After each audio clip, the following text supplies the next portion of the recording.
2, 4, 6, 8, 10, 12, 14, 16, 18, 20. Sa lahat po ng nangangailangan ng pandikit, nandito po tayo sa Jeff Hobes. Dito lang po kayo bumili ng pandikit na matibay ha. Nandito po ang outlet natin sa Bari. Bari ang location. Huwag niyo kalilimutan. Malapit lang po rito sa malapit lang po ito sa Mason Pelco, sa along the highway po. Pag kailangan niyo po ng pandikit na matibay. Maganda po ito sa mga motor, sa mga flaring, sa pang-vulcanize, emergency purpose. Ang hindi lang po pwede dito ay leather. Tandaan niyo po palagi, lahat po ng nangangailangan ng pandikit, mas matibay pa sa relasyon. 10 segundo dumidikit na.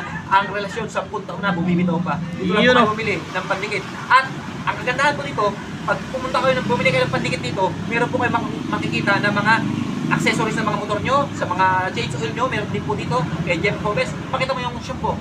Yan, pakita mo. Yan. Yan, lahat ng mga accessories na yan. Yan, makakabili kayo. Murang-mura na at kalidad pa ang produkto. Maraming salamat. God bless. Thank you very much.